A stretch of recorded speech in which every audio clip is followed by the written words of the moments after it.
there are certain things that I value about myself and about my background or about my experience that I wouldn't mind people knowing more about. But I want to know the best way to convey that information because especially because I'm not used to always having shared that in the workplace, right? And so I often take leaps of faith, like really being like, all right, really leaning into this research and seeing if it works. And more often than not, like I do actually find that people want to learn about me and my background, but are also able to like respect like certain boundaries and not kind of push further than I might be comfortable. Welcome to a special edition of The Ripple Effect. I'm Dan Loney. In honor of Juneteenth this month, Senior Advisor to the Dean for the Coalition of Equity and Opportunity, Kenneth Shropshire, will be your special guest host. In each episode this month, Ken and Wharton faculty are focusing on the critical themes of diversity, equity, and inclusion. We'll be covering a diverse range of topics, bringing you the latest insights and knowledge that you could apply to your life and work. So get ready to dive into this special edition of The Ripple Effect with guest host Ken Shropshire. Ken, great to talk to you as always. Thanks for your time. Dan, great to be with you. So I guess let's start out by talking about where we stand right now around diversity, equity, and inclusion, and seemingly the growing importance it feels like there is around the workplace, around these issues.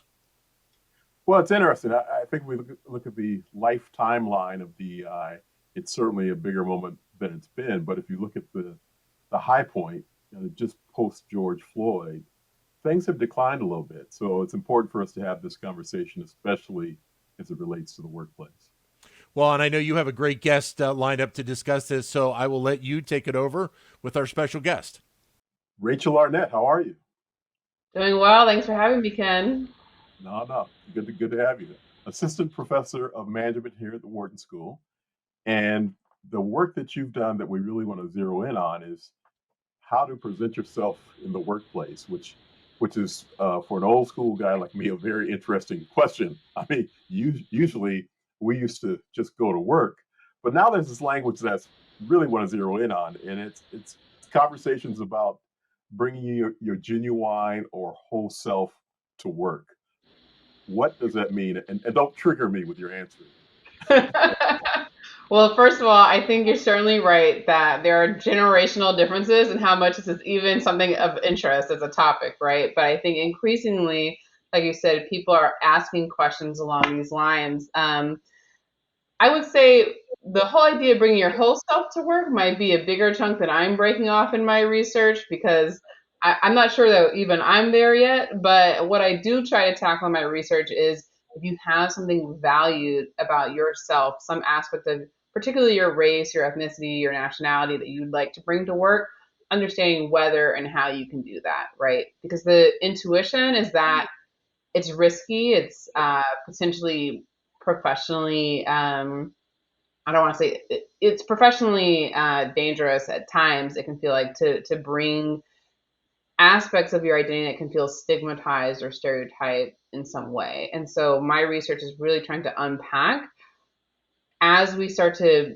appreciate the value of different identities in the workplace, how can you bring those identities to the workplace effectively, if at all? Yeah, as I was looking at your work and as I've heard you talk about it in the past, I was trying to think about the big benefit to them. Certainly there's the millennial kind of more youthful, I want to be who I am kind of presentation. But also it's part of this whole struggle of how do we make the workplace and society better. That it's kind of you can almost say it's kind of an obligation to do this, and it can be more positive overall for everyone if you do so. And you talk about it in terms of this rich cultural identity expression. Why don't you tell us what that is? Yeah, so I think we'll get into the question of why should one do this and who is it for and who is it benefiting. I think we'll get into that a little bit more. I think that's a really important question as part that often comes out of this research. But just to kind of start with, what is the research even about? Yes, so what I look at is what I call rich cultural identity expression, is this idea of bringing attention to your inner self as it relates to your race, ethnicity, or nationality. And so that often means, in practice, talking about thoughts, feelings, or maybe less known experiences that relate to these important identities that people have in the workplace. And particularly for people who are in the minority, how can they do this in a way that feels meaningful to them and at the same time is synergistic with professional success? And so there's lots of different ways that people can engage in rich cultural identity expression. Some people do it by talking about their background. Some people talk about important or valued traditions that they currently engage in. Some people talk about experiences that have been challenging or difficult and how they've navigated that. So we can delve into many different ways to engage in rich cultural identity expression, but the main idea is that it is delving deeper than just kind of surface level ways of making a quick reference to an identity, for example, and it's really helping people to connect with you on a deeper level. Yeah, and it's not a new issue. I mean, in some ways, when I first heard you were talking about this, I was thinking about in my youth having a gym coach tell us when I was 13 years old, right after Dr. King was killed, we were all growing afros. And he said, I don't understand why you guys are doing that. I'm Italian and I don't, and he said something like, I don't bring spaghetti to work every day. And it's kind of, this is junior high school kind of conversation. But he really did, it sticks in my head that there was this pushback against being who you are or coming in a certain way. What's the impact of doing this, of taking these steps that you're talking about that I could have told my junior high gym coach were the reasons why we need to come forward as who we are. Yeah, I think, Ken, we can all think of experiences like that really deeply impact us, and unfortunately, kind of teach us early on in life that it's not safe to talk about these topics or to be who you are at work, right? Um, so, for me personally, I think about like once being in college, being on an interview at a major for a major consulting company and telling somebody I'm from the South Side of Chicago, and then sort of saying, "Oh, isn't that like really dangerous, right?" Or like making an assumption that I'm like about where I'm from and the parts that are good and the parts that are bad, and I immediately just kind of froze in the interview setting and thought, I don't even feel comfortable to elaborate about my background further in any way with this person because I can already see the direction that this is going. And so I think sometimes in those types of situations, maybe it is not safe, right? And you might be reading the room correctly, at least in those exact moments. Like you don't always have the opportunity to say, hey, you as my, teacher or you as my interviewer, I'm going to stand up and make a put a stake in the ground and do this. But I think increasingly there are opportunities to connect with people in a more meaningful way. Maybe not when you feel like you're actively being stereotyped, but when you're getting to know your colleagues and your coworkers, I think there are opportunities to discuss.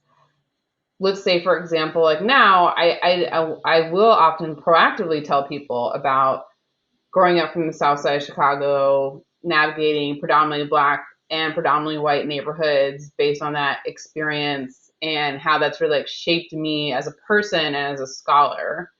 And I think that helps people to see not just like where I'm from, but also understand why where I'm from is still impacts my life, still impacts who I am, and is still meaningful to me personally, right?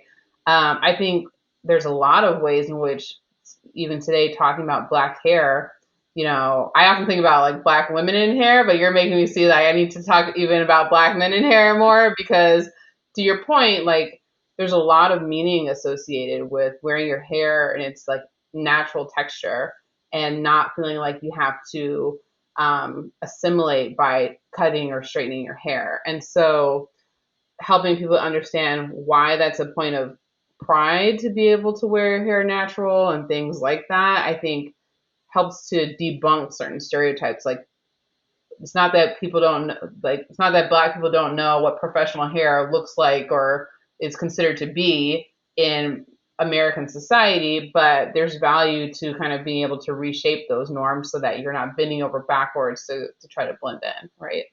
So if we put this into practice, the manager that knows you're from the South Side of Chicago, or the manager that looks at a unique hairstyle that an African American might have, should that manager ask questions about those things? Is it, is the reverse okay? Is it okay to engage in these conversations? Yeah, it's such a good question. I'm so glad you asked that because when I was first presenting this research, like I did have an audience member who said, like, okay, so what I'm taking away is that I need to be asking or even maybe telling my colleagues of color to like talk about their identities more, right? And I would say that's not necessarily what I'm actually recommending. I think it's really important that people see rich cultural identity expression as something that they're doing for their own benefit and on their own terms. And so you can create spaces that kind of invite people in a way like to open up if they would like to or create the opportunity. So, for example, whether that is getting to know you icebreakers or something like that, or whether that's just creating space at the beginning of a meeting to talk to people informally before you delve into the work that you're doing, right? So, even just having places where people have the opportunity to connect on a personal level is one part of that. But I also often say that leaders, they can set a precedent of recognizing that rich cultural expression does actually make people feel quite vulnerable and setting a precedent themselves by making themselves vulnerable, right? Sharing aspects of themselves that maybe they wouldn't typically feel comfortable sharing in the workplace. That there's a lot of research that shows that when one person engages in more kind of in-depth disclosure, other people are likely to reciprocate. So even just signaling, I'm willing to be vulnerable, can signal to others, maybe I can, when I'm ready, try to do the same thing. And so part of it is just creating the space for it. And then the other part is when people do kind of volunteer that information, being willing to show engagement, right? So, saying like, oh, that's interesting. Like if you bring up the experience with your was it your gym coach? My gym coach, Yeah. Horse Consolo. Yeah. So if Mr. you bring up Consolo. that, say again. Mr. Consolo. Yes, I remember it well. Oh goodness, Mr. Consolo. So if you bring up that experience, saying you're like, oh wow, that sounds like that must have really impacted you. Like, is that something you want to talk about more? Right. Maybe it is, maybe it isn't. And so it's sort of realizing that you've opened the door and they can show interest, but also leave it up to you how much you want to elaborate and dig into that. So it sounds like the other side of this too. I'm asking about the manager that's not diverse asking that kind of question. But it sounds like too that if you are the introvert, or you don't want to take on this business of educating uh, the white employer, it's not something you have to do, but it is something to contemplate in a way maybe you never thought about before, that it can be a positive for the workplace if you do. Yeah, I say all the time, there are plenty of people for many different reasons that don't feel comfortable with this idea of opening up about, let's say, their race in the workplace, right? And, I'm very extroverted and I still count myself in that camp of, you know, I often feel this tension. Like on the one hand, I feel like I'm not an exhibit, right? I'm not something that's like on display for like the education of others. I'm a person, and so I feel like I should just be able to be however I want to be and not have to like think about how to manage my identity for the sake of others or their benefit. But I do think that with time, as I've started to kind of believe my own research, I've started to realize there are certain things that I value about myself and about my background or about my experience that I wouldn't mind people knowing more about. But I want to know the best way to convey that information because especially because I'm not used to always having shared that in the workplace, right? And so I often take leaps of faith, like really being like, all right, really leaning into this research and seeing if it works. And more often than not, like I do actually find that people want to learn about me and my background, but are also able to like respect like certain boundaries and not kind of push further than I might be comfortable. So, Rachel, to close this out, to be a better workplace and to have a positive impact beyond the workplace, this idea of bringing your genuine self to work is a good thing. And workplaces should embrace it and find safe spaces or establish protocols for this to happen. I would say I agree with most of that. I'll just add caveats and just say, I think rich cultural identity expression is one way to be yourself at work, to be your genuine self at work, and that can be kind of consistent with both a desire for authenticity and a desire for professional success. And so I think that's something that I want people to take away, that that's an opportunity, and creating safe spaces that enable that, showing engagement when people do it, and really just taking a listening and learning approach and not a judgmental approach when people open up. I think those are the key takeaways. And old school guys like me, we should think about, you don't have to just please the employer and do exactly what you think the box is that allows you to be successful. That opening up can have a positive impact. Yeah, I know. You can take the leap, Ken. I believe in you. Okay, at this point, it might be too late for me. I don't know. But any final guidance for us all in this as we move forward with, as discussed with Dan before we got going, this idea of companies do seem to be embracing or contemplating these issues more. Anything else that corporate leaders should take away in terms of this topic? I would just say that the more you can you can show people that this is welcome, but also take away some of the barriers or potential for stigma that people might be afraid of. Some of this is rich cultural identity expression is not as bad as you think, but there are things that leaders can do. When people open up about kind of problematic experiences they've had with discrimination, for example, actually showing that you care, showing that you believe people when they open up, showing that you're willing to support. I think that goes a long way as well to encouraging people to open up in these ways on future occasions. Rachel Arnett, thank you very much for fulfilling my need to better understand rich cultural identity and to get over my deeply embedded fear that was placed upon me by a junior high school gym coach, Horace Consolo. Right. Thank you, Rachel. Take care. Thanks so much for having me. Thank you for listening to The Ripple Effect. We hope you found this episode informative and engaging. Don't forget to subscribe and leave us a review so that we can continue to bring you the best insight from the Wharton School.